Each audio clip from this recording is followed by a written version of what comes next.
I don't have a clear recipe for this, I would say, but I do believe the empathy is the key skill that you still need to maintain. You cannot, shut down. You need to, because if you're a person, people management, that is what you signed up. That is there for the good and bad. You need to start to understand and try to understand people problem. On the other side, you cannot try to become the rescuer, someone who can save them. That is very much of an anti-pattern. You should never try to do that, both because of them, because the person themselves should have the agency to go through this.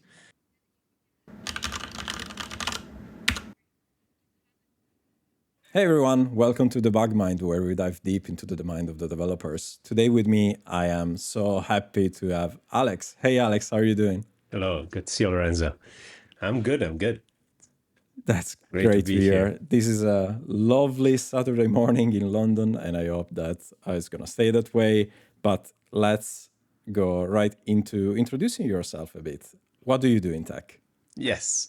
So I'm an engineering manager, basically, and I got to this point from a usual path of being a software engineer for a long, long time. At the moment, I'm working in Microsoft, basically, but before that, I worked in React team in Meta, and was director of engineering in a number of different places. So it's a great path. I'm unfortunately not coding not so much these days. Basically, more working with people, but it's great. It's the same industry. It's a bit of a different, kind of a different path than it was in the beginning. Nice. And that's also how I got to know you. You were working with the React team. I was working in the React Native space. And since our very first interaction, I was like, hey, this guy seems very kind for being a manager. So I always knew that I wanted to chat more with you about There are that. more kind And managers. no, absolutely. I'm just kidding. This is not a slander to any of my old managers. I've always been very lucky. Actually, okay, Yeah. I swear it's kind of relevant, but like one of the things I've always tried to do in my career in tech is always like look at my manager when I consider a new role. Like if I vibe with that person, that plays a very big role into like deciding if I want to go ahead with like a job I apply to, an interview process, because I think it's that important. And we're gonna go into that a lot today. But before we do that, there's a question I always ask to every guest, which is like to also introduce a bit the fact that we're in the bug mind. We're talking about mental health. So, how did you first become aware of your own mental health? Yeah, it's a good question. I would say, I had this, you know, I would say, specific situation that helped me realize the importance of mental health fairly early. Like probably, some people around as well had mental health issues in the family, very kind of in a close family. My mom was, going through serious major depressive episodes. So it was, kind of it was a learning experience. It was very tough for her. She was trying to be the best version of herself she could. But for a kid, it took some time to understand the whole process. So yeah, it was tough. But on the other side, now looking into this for myself, I learned a lot, and I'm kind of I have this perspective that is really hard to obtain if you didn't have a chance, unfortunately, to first or second hand experience mental health issues, because they're quite different. They're not like you will have people with a physical problem. It's really tough, but it's much more visible. It's much more easier to recognize. Mental health issues are hard to understand. They are so much more difficult. You think, especially when you're good, think you can always go through everything, and then you see someone who is struggling with basic things, and you can start understanding there's something really, and they, it's not that they're lacking will to do it. They're basically Yeah. literally unable to do it, and you can understand that there is something much more complex. Start understanding. Yeah, absolutely. And I think it's also because, in a way, mental health as a medical practice is much younger than physical health. So we're much more accustomed. We grew up in an environment where, physical health is a much more, well-defined place. They know how to do, how to deal with a broken arm. Yes, yeah. With mental health, it's also much harder to, quantify and understand what's going on, because it's not visible. It's within you, and also like every single person I talk to goes through a different experience, and yes, they have similarities, but yeah, absolutely. I think it's, in a way, that's also like why I want to have this type of conversation, to try and help, raise that awareness a bit, like maybe hopefully someone will have some basic understanding a bit better, being able to be a bit more empathetic or know what someone else may go through when they mention certain things, even if they didn't go through it myself. But yeah, absolutely. I totally agree with that. And yeah, I mean, it sucks to have that type of experience in the family, but I'm sure that, created a lot of, Yeah. experience for you. Yeah, no, exactly. They say like, it's something something you choose, but if it happens, definitely, gives you this perspective that you wouldn't have. So, afterwards in the hindsight, I realized how much it helped me, both through my career and my own struggles afterwards, but also, working with a number of people who had, some types of issue. And of course, mental health is very broad spectrum, start from things that are basically, either, serious psychosis or, schizophrenia or things that are really serious to, fairly, much less severe neurosis or where you have like, mild anxiety. So we're talking here much more about that other side of the spectrum where people, can operate in the society and we're working with them, but usually you don't even see that they're struggling because a lot of people, there is this stigma and people would, take it to themselves. And this experience that I was having helped me, go through it a bit better. Of course, I'm, never try to be a professional, and I believe that's very important for anyone who is not to kind of. And I know you kind of are very careful about this, not giving advice, but you're able to understand, you're able to see these things, maybe a bit easier than people who didn't have a chance to encounter it. Yeah, absolutely. And yes, let's just repeat it for everyone, for the people in the back. We're not professionals in mental health. We're just people in tech that are very passionate about mental health and have experiences to talk about. Let's just remind it, everyone. Absolutely. And today, actually, the episode, I wanted it to have it with you. I wanted it to have it a bit slightly different in the sense that we're not going to necessarily focus on your personal experience. We're going to more focus on your work experience and specifically how it is to be a manager in tech, because I'm like the first person that usually is a bit concerned or resistant or aware that maybe interacting with a manager, if you have mental health issues, it's a bit harder, it's a bit different, it's a bit difficult, or maybe you don't want to talk with them, or you're concerned that this person may not be able to help me in any way. So what I wanted to do today is kind of like, hear the other side of the story, not talk with another IC, another individual contributor, but talk with the manager and learn, and maybe also help other people like they are in what has been my position for many years, also to get a better understanding and appreciation for like how complicated it is to be a manager. So in order to do that, I wanted to, Easy question. let's start with an easy question. Like it can be a very complicated topic. It's, because again, we're not talking about math.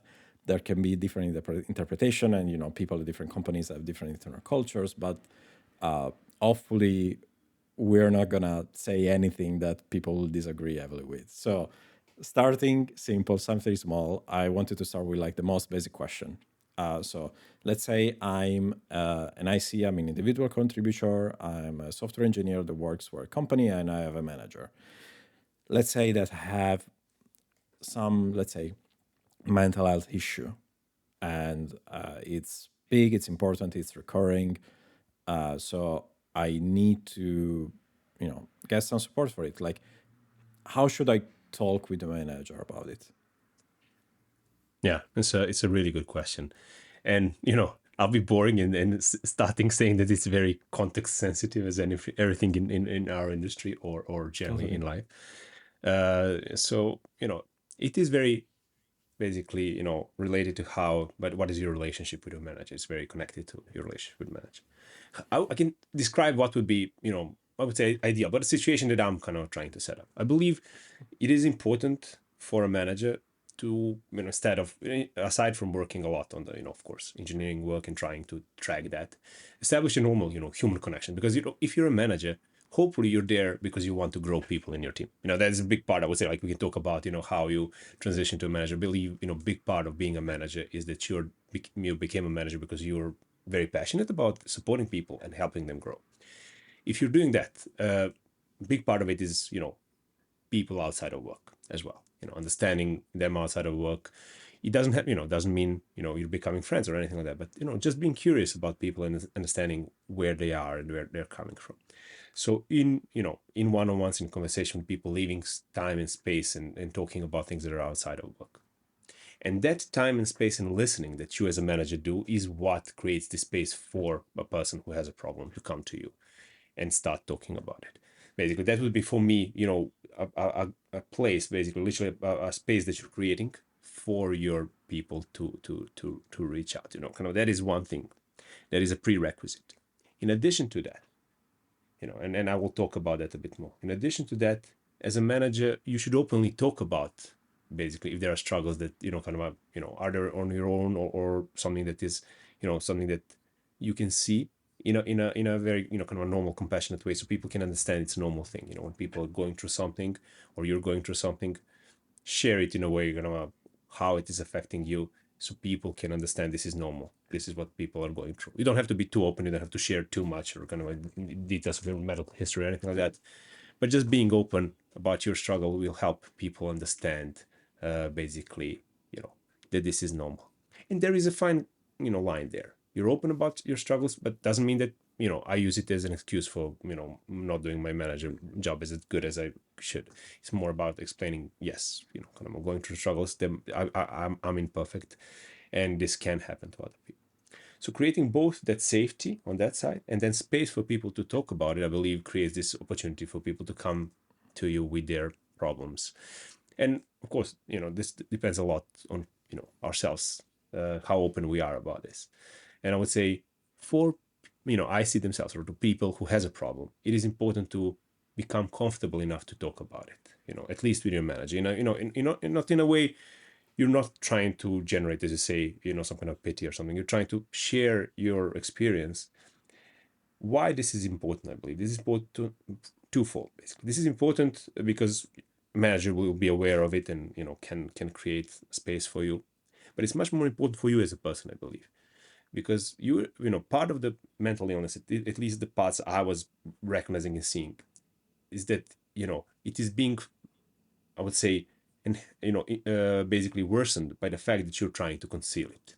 You're feeling bad, you have problem with anxiety or depression, you don't want to talk about it, you're putting a happy face, or you're basically have a panic attack, and you're constantly saying I don't need to go to the loo or whatever. So kind of I don't believe everyone should know about it, but having the safety, at least with your manager, that they are aware that you don't need to kind of to worry so much if people find out, or you lose a job, will it affect you, will help your predicament, our problem as well. I mean, at least for me, it was when I was dealing with some of these issues, having basically a good conversation with people who understood, manager who understood, helped me basically go through it much better, because the tension that I was holding it all together, went out, and my problems become much less severe as well. I had much less, many fewer of them, and was able to deal with them much better. So I believe that is very important aspect of it. So that's important for the individual, but also from manager side, if you think about it, it's important, if you think about person, helping them, but also productivity. If you help them, if you create this space, these people will be over time, kind of coming back to work. That's just a very secondary thing, but if you think about that, that is also something that happens usually. Yeah, after all, you're the manager, so your responsibility is to make sure that these people are productive in a way, right? Yeah, it's twofold, exactly. I mean, you need to start kind of from a human start, but you need to kind of ensure that they are productive, or that they are, you're helping them over time become productive. So, and when you talk about mental problems, kind of issues, you can have a very intense episode after a very kind of a stressful thing, and you might not be even able to operate properly in that. You cannot function in that. And so, and in those cases, I believe it is important to talk with your manager to create this, like, what they call them, special accommodation situation, where you take the time off. That is like, kind of there are situations like that.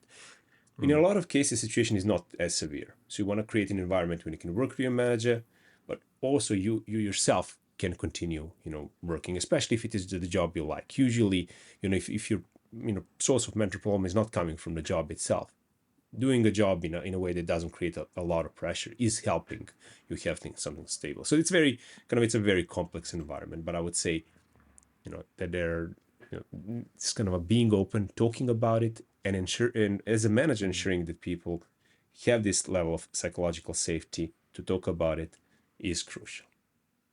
Awesome. Yeah, 100% for sure. And you know, that goes back a bit to that point of like, that's why like I wanted to make sure that I was vibing, I was getting the right vibes from the managers when I was talking with them before accepting a job, because that's in a way how it starts. Like you can create the psychological safety if you feel that you can trust the other person, that the person, is on the same wavelength as you. So 100%, it's so key. And It is. so I wanted to maybe call out one thing specifically. So basically what we're saying here is that if you're an IC, the first avenue for you to interact with your manager and share about your mental health issues or your struggles is your one-to-ones. Yes. That's probably the right place to have that conversation as a starting point. If you're lucky to be maybe in a bigger company that also has Yes. benefits related to mental health, that's also something that you can So that is leverage. something I want to mention as well. If you're not comfortable, talking with your manager, and that can happen for a number of reasons. And if you're in a company that has basically this, kind of, either a wellness basically program that can help you with this, as I said, larger and smaller kind of medium-sized companies usually nowadays have them. Utilize it. Start from there, but definitely start. Try to get out of this phase where you're trying to keep it all for yourself. Maybe through that program you will be, definitely be connected with someone who can help you as a professional. There might be even a groups of people who connect and talk about it. I remember in Meta there were, and that can help you as well. Understand you're not alone. Other people were dealing with it. That is another way of dealing with it. If you're not comfortable with working with your manager, hopefully the latter is not true. As you said, I believe choice of manager is really important for your career and mental well-being as well. So having that in mind, I do agree. Whenever I was choosing working last many years, importance of connecting with a manager. I say you don't have to be the same, but having a feeling that this is a person you can trust is key. If that is not the case, you should rethink your decision. Should you join that place? That is my opinion. It's a very kind of maybe long one, but yeah, of course, maybe some people are like, no, I just want to work in this team so that I can put that name on my resume. It's totally fair, but yeah, if you want to be in a place for the long run, also consider a human aspect. Also, there's one thing that you mentioned that I wanted to ask about, because that's one of those things that I think if you're an IC you don't know, you're not aware of. You mentioned this aspect. You called it like the special accommodation.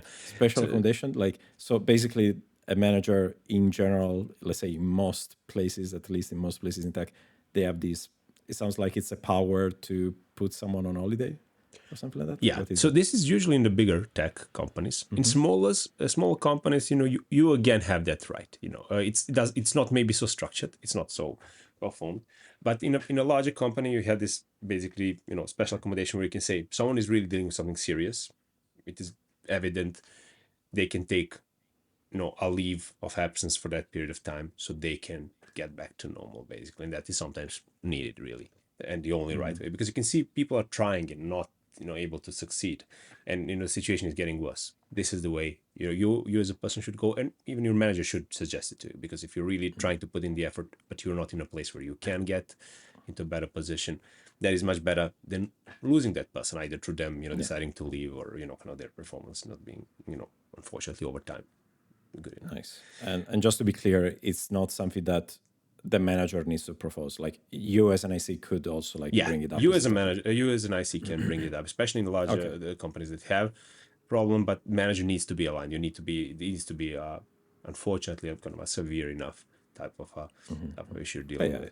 But it's good to know that it's there. Like, there's a level of safety net that, like, if it gets that bad, like, here's the ace in the sleeve that you can pull out to try and make the situation better. That's good to know, to be aware of. But as I said, it's very, as you say, like very situational. So you need to kind of get agreement from. But yeah, awesome. And kind of piggybacking this aspect of manager having special things that they need to be aware of, special tools in their arsenal, and being able to deal with a whole variety of situations. One of the things that I've always been curious about, but I never like properly understood, I guess, is how does someone that used to be an IC then move to a manager, like how do they get introduced, or like how do they become let's say good at dealing with people? Like are there like trainings that usually managers, I'm assuming, let's say at least in big tech, is there like a standard path the managers go through, like they do, I don't know, they take all the Fridays afternoon for 2 hours, they do a special course to learn how to do these things? Like how's that look? It's a great point. It's a very different job. This is some you realize when you move from an engineer where you're like solving problems yourself usually, to an engineering manager position where you're solving problems, helping other people solve problems and grow them so they can solve other problems and advance in the career they want in a way they want. So I would say, first thing is recognizing that. That is the beginning, basically. If you're in a big company, the big company will recognize it. If you're in a small company, sometimes, this is the only way you can advance. And this is something that you should ask yourself about. Hopefully there are fewer and fewer companies that are pushing ICs to basically advance to get a engineering manager as a promotion. Majority of companies now recognizes importance of two parallel ladders, basically. So if you're moving to engineering manager position, I believe you should be aware of that. It's a very different job. It's still very related to problem solving and tech, but you're doing it through other people, with other people. You should be very people focused. Basically, it doesn't mean you're not still focused on technology, but you're not doing it anymore alone. You're doing it to other people. So there are a number of ways you can kind of get yourself to understand if you feel like this. I would say you can trial this, especially in larger companies. You can start being an intern manager, or being, kind of a, maybe even getting a tech lead position within the team. Because usually when you're growing in a company, this is usually in alignment with your manager who needs, or a company that needs basically more managers they want to grow inside. And usually people who grow and as a manager within a company are the most successful if they are. So there are programs either through internship management, or basically, maybe you take a tech lead role in a larger project where, your engineering manager maybe gives you a bit of a responsibility to connect with people and manage them, just to see how that is going. So I would say that is the best path, learning on job. Of course, there are programs, big companies will have these tech, webinars or kind of programs you can go try to, found them somewhat useful. You can learn frameworks and get these different tools in your tool chain, basically, so you can learn how to deal with different problems. But practicing and seeing if you're really enjoying, kind of working with engineers and supporting them, I believe is the key thing. I can also share a couple of books as well. Kind of, there are definitely books I would love people to read before they make this transition. Kind of, I don't know, even something like, there are a number of them. The Making of a Manager was the one that was basically fairly recently added to the list, and it was done by a Facebook, basically EM/CTO. So I would recommend it. But maybe the best one was The Manager Path by Camille Fournier, which is really good explanation of what does it mean to be a manager in a technology. So I would say do read that as well. Kind of do spend time on self-educating, and then try to create some kind of a testing ground where you can try to see if you're really enjoying it before you move. The third thing, of course, is the transition between EM and IC, is fairly open in a lot of larger companies. And I would say, you can use that as a benefit. You don't have to test it too much. If you believe you're enjoying it, you can try it for a period of time. A lot of companies, will allow you to move, back to the IC. But, try to do a very thoughtful experiment. So that's a very costly kind of exercise. I would say, like, better do it with smaller iterations of either, intermanagement or doing it as a tech lead. Yeah, I think that I've quite a few people that I know that moved into management roles, then were like, after a year, were like, nope. They moved back to IC because they were like, no, I would rather deal with code. There's a lot going on here.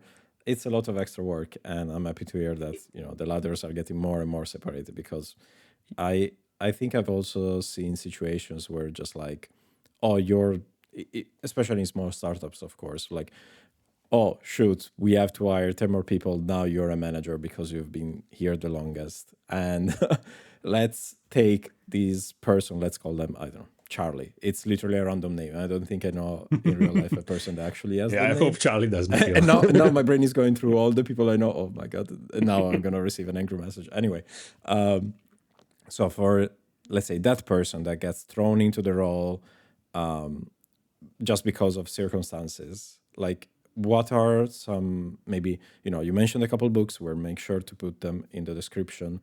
uh, are there any like specific, you would say, like topics or areas that they should focus on right away? Like what's the most important thing that they should learn right away when someone becomes a manager?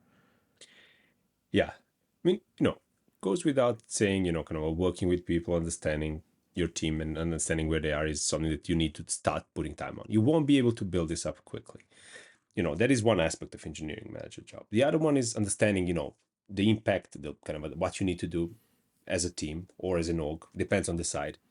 And then translating that, working with your upper management or whatever clients, depending on the side of the company, depending on the size of the company, you also have very different engineering manager roles. We can talk about it. That's very the problem a bit with our industry, because these roles are not very defined. But in a big tech, let's say you're just a person manager, you should understand, what is the way your team can make impact, what is the leadership focus, basically, and translate that to your team. Kind of ensure that they are aligned. I believe those two things are key.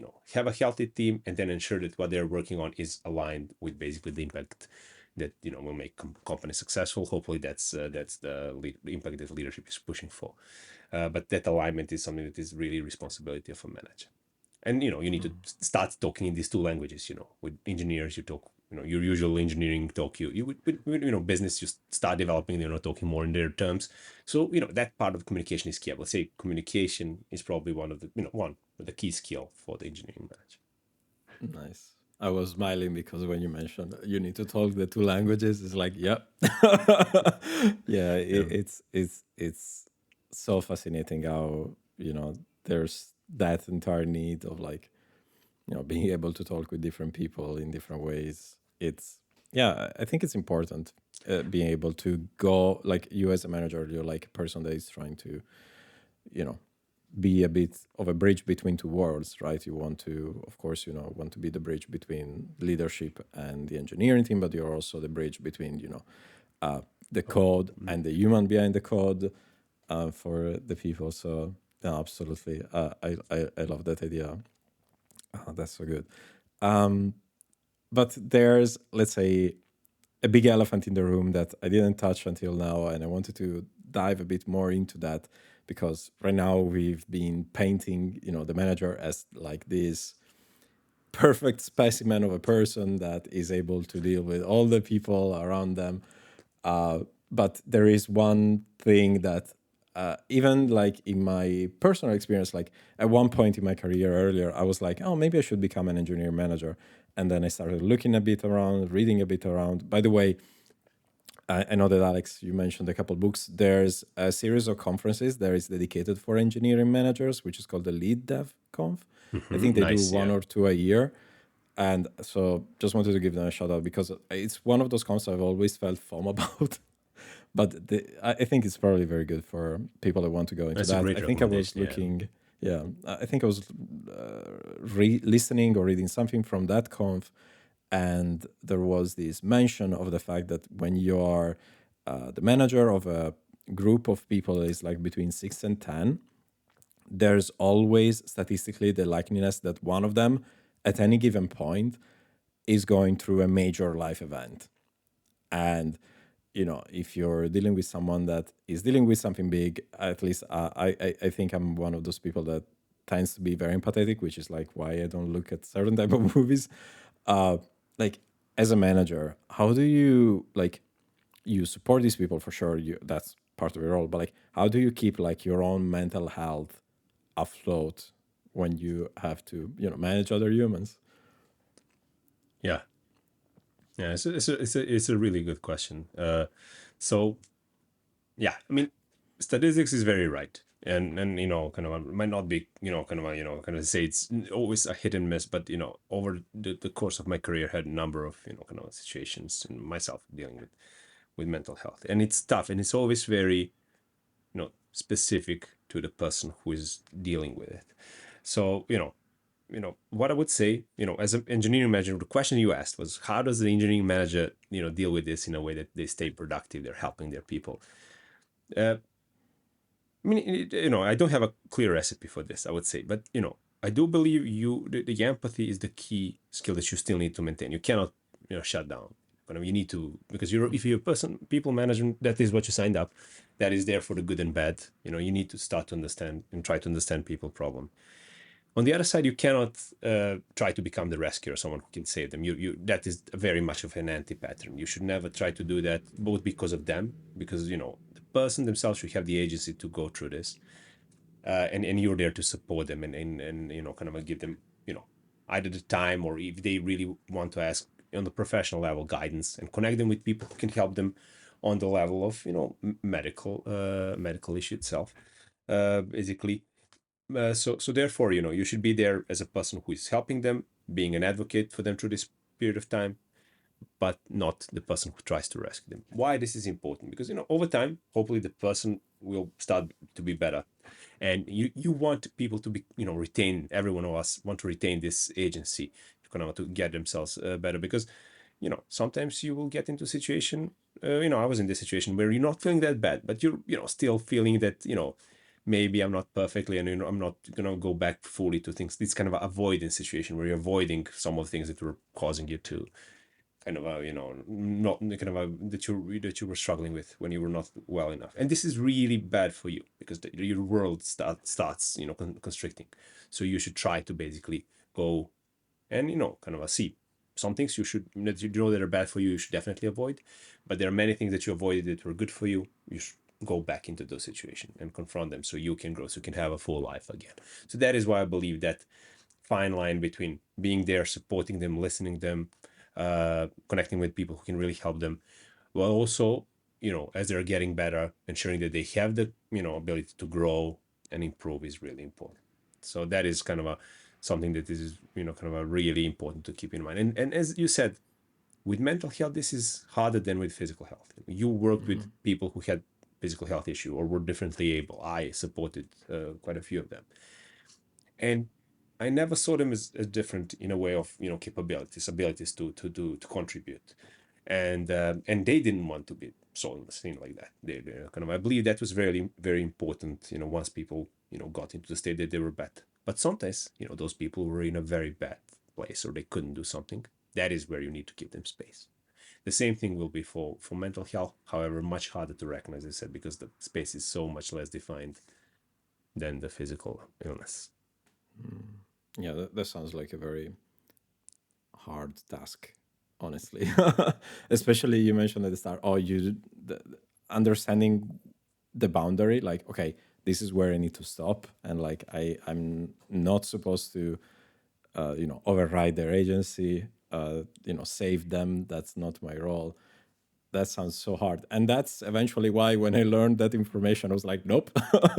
I didn't even make the test right. I was just like, no, okay, I'm not good for that. And I think it's fine.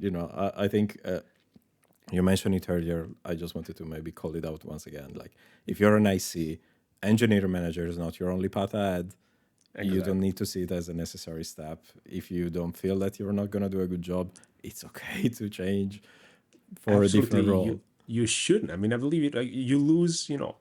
I was working with many senior ICs. Much more senior than I was in some of the larger companies. That they're just contributing in such amazing ways to the company that I would say, like, I don't see any reason that they should be an EM. I don't believe they would make any more impact. I saw them making more impact than many high level leaders. So I believe having that ability to stay a very high level individual contributor, where you're contributing kind of to the company vision, to technical leadership is key. So don't, if Yeah. you don't like basically, and if you enjoy solving technical problems, you don't want to be don't ruin basically your ability. People need more high level basically Yeah. ICs as well. So I believe both paths are extremely valid. Kind of Yeah. we need both. Also because, maybe you do it because, like, oh, yeah, sure, because that's what people are supposed to do. And then, like, in the year you're a manager, like, make someone else's life harder. So, be mindful of that as well. And to kind of like, we talked a lot about the IC. We focused a lot on the individual Yeah. contributors, and like a bit like learned a bit of the behind the scenes. but we didn't like talk to our fellow managers, let's say. Uh, so I wanted to spend maybe a bit of time like to give them Mm-hmm.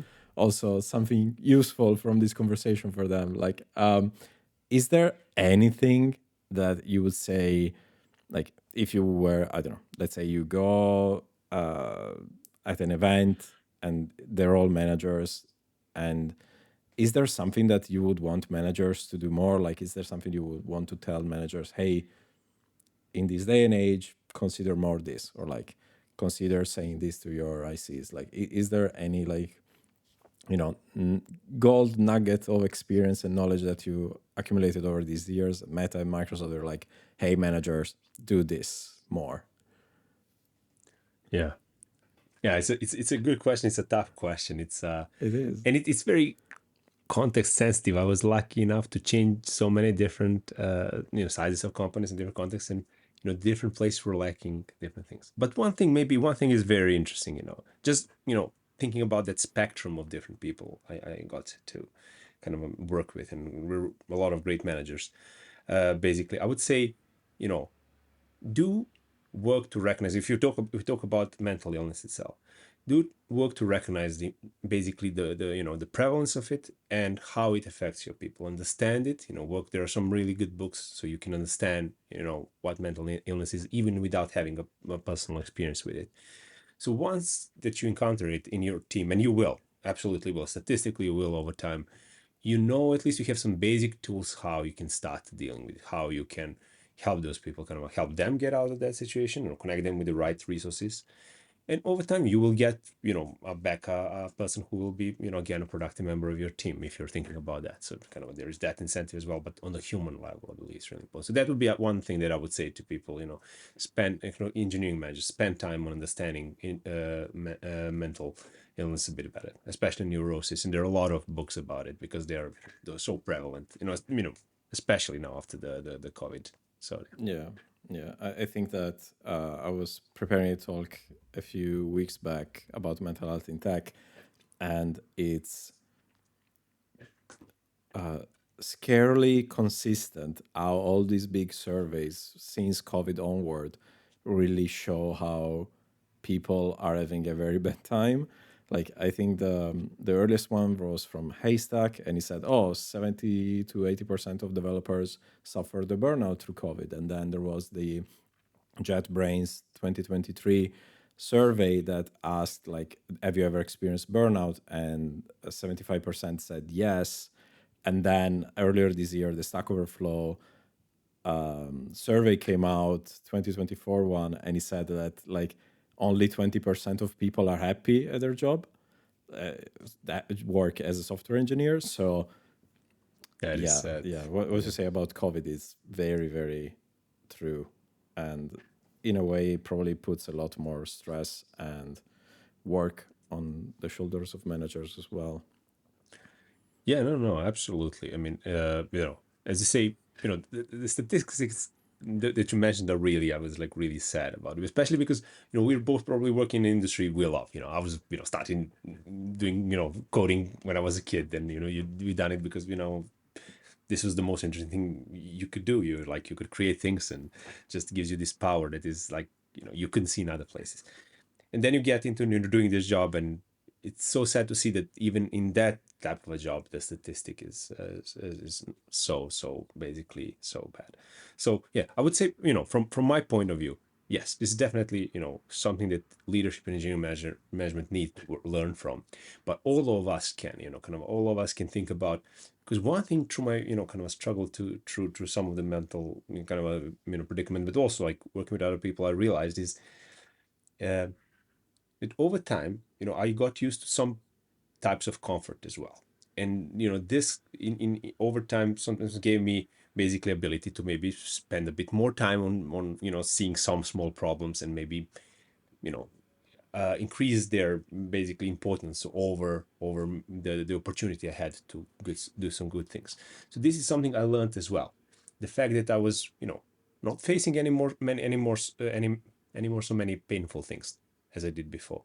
That this was basically reducing my ability to basically enjoy some of the things as well. So there are really good books about it, just literally really good scientific research dealing with it. And I would, definitely say to people to read something like, I don't know, Dopamine Nation. It's kind of a really, really good book explaining how this balance of pain and pleasure is important for us, and how we were in a way robbed of it in this modern society where, you're constantly enjoying, and then you have all these basically, you have this epidemic of basically, either physical problems like, the chronic pain syndrome, but, even mental illness. So I would say there is that other side that, we should think about and lean into it. It doesn't mean that a lot of people have real problems, but this is something that can kind of increase the likelihood of experiencing it, and also can sometimes, once you fix the problem, you can get into this very leisurely moment and not expose yourself to pain, and get into this moment where it continues, even though you don't no longer have the problem where you started from. Nice. Oh, that's great. And yes, we'll also make sure to. I'm very curious about this book, so I think I want to It check it is out amazing myself. book, and it's based on a proper scientific research. So that's why I like it also, because it's really hard to understand nowadays what is something that is very anecdotal research and something that's really scientific. This is a really serious book. I believe she's head of one of the kind of one of the labs in Stanford, I believe. So I don't know. Nice. That's great. And I think my conversation with you has gave me a whole new level of understanding of certain aspects of being a manager, which again confirms to me that I shouldn't be a manager, but in a good way as well. Like it's It's not like that bad. It's just no, kidding. no, Yeah, no, it's no. not bad. It's just like I can totally see the complexities of it now a bit more. Maybe I'll be a bit less harsh on people being managers going forward. And also like, yeah, it's totally not for me. And I'm happy with that. It's fine. To kind of close off our conversation, what is like one key learning that you would want people listening to this like to take out of our entire conversation? I mean, it's hard. There's so many things. There's so many problems. I would say, the key learning for me would be the importance of open communications in the team, communication in the team. Creating that space for your team to be open about the problems, because as you do that and you find out about people problem, they also release this valve that's keeping them, tight and kind of stressed about it. It will help their healing, but it will help also, the rest of the team being more productive. The more people can talk about the problems, easier it is, after they release, and they're much less concerned. If the people find out about the problems, it will be the end of the world. They can focus more of their energy on healing, and then in turn being much more productive, much better, people and engineers probably. If you don't have to worry about your problems, you can probably be a better engineer. A lot of your Nice. RAM frees up basically, and you don't have to keep so many things in your head. Awesome. Yeah, no. Yeah. That's a very nice answer. It was a hard question. You gave a great answer. It's probably going to be not easy for people to implement, but they should work towards that open communication and making sure that their teams are in a good shape. But this has been lovely, Alex. I'm very grateful that you decided to spend some time with me, especially because it's Saturday. So thank you so much for taking time out of your weekend for me. I really, really appreciate it. Thank you so much. No, bro, thank you. I mean, I really appreciate you doing this. I do believe it's such an important theme, mental health in general. I'm really care about it deeply, because of a number of reasons. And it was great to be part of, conversation with you. I hope it's useful to people who listen. Thank you so much. Take care. I